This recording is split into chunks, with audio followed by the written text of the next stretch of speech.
Parāds nav brālis, tomēr daudzi Latvijas un arī citu Eiropas valstu iedzīvotāji, kas ņēmuši nekustamā īpašuma iegādē kredītus, paļaujoties uz labāku nākotni, nespēja atdot bankām parādu un zaudē ģimenes mājokli. Kādus risinājumus šonedēļ ir piedāvājis Eiropas parlaments, to zina stāstīt deputāts Krišjānis Kariņš. Pirmkārt, jāsaka tas, ka es neuzskatu, ka Eiropas Savienības likumdevējam būtu jāiesaistas cilvēku dzīvē tik tā, lai regulētu vai noteiktu viņu visus lēmumus. Tomēr cilvēkiem jābūt atbildīgiem pašiem par sevi. Tomēr mājokļu kreditēšanas gadījumā ir bijusi pārāk liela nelīdzsvarotība. Pārāk daudz cilvēku bija aizņēmušies pārāk daudz naudas uz pārāk sliktiem nosacījumiem. Tā rezultātā viņi nespēja atdot bankām, viņi zaudēja savu mājokli. Bankas arī cieši ne tikai individi, un dēļ tā, ka bankas cieši faktiski visa tautsēmniecība un sabiedrība kopumā.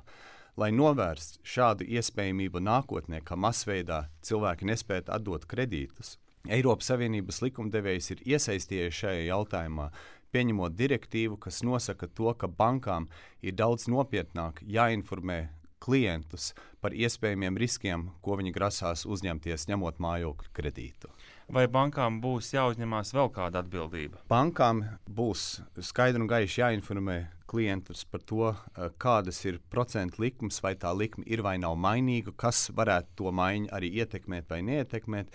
Ja aizņemās valūtā, kas nav nacionālā valūta, viņam paskaidrot, kādi ir iespējamie valūtas riski un tā tālāk. Vēl viens punkts, kas ir diezgan nozīmīgs patērētājiem, ir tas, ka pēc kredīta līguma noslēgšanas paredzēta 1 nedēļa, tātad 7 dienu periods, kur kredītņēmējs varēs atteikties no parakstītā līguma. Tas ir tā domāts, lai izslēgtu iespējamību, ka kāds būtu pārgalvīgi vai steigšus ņēmis kredītu, ko faktiski viņš nav gatavs uzņemties. Vai šie noteikumi paredz arī to, ja gadījumā es nevaru atdot kredītu, es vienkārši varu nolikt atslēgas un neuzņemties nekādu atbildību tālāk? Šī direktīva to neparedz. Es esmu dzirdējis tādu nedaudz maldinošu informāciju, proti ir ierakstīts tas, ka būs likumīgi, ja Eiropas Savienībā kādā dalībvalstī bankas vēlēsies slēgt ar klientiem tādu kredītu nosacījumu, ka maksātnespēšanas gadījumā viņi zaudē tikai mājokli, nekā vairāk, ka tas būtu pieļaujams, taču tā nav direktīvas prasība.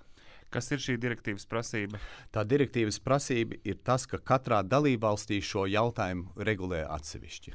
Vai tas nozīmē to, ka tagad būs vieglāk iegūt patērētājiem kredītus bankās? Faktiski tas varētu nozīmēt gluži pretējo, ka būs nedaudz grūtāk iegūt kredītus, jo ja pirms krīzes bija tāda pārgalvīga kredīta došana un kredīta ņemšana, tad ir doma, ka, lai nākotnē atkal nepārkarstu tautsēmniecību šādā veidā, ka bankām ir nopietni jāinformē klientus, tātad jāatrunā tos, kuri vienkārši nespēs to kredītu uzņemties un atmaksāt.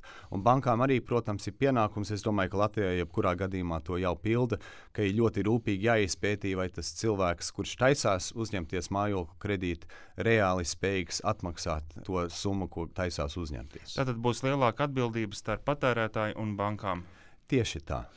Tā bija saruna ar Eiropas parlamenta deputātu Krišjāni Kariņu, pārraide tapusi sadarbībā ar ETP grupu Eiropas parlamentā.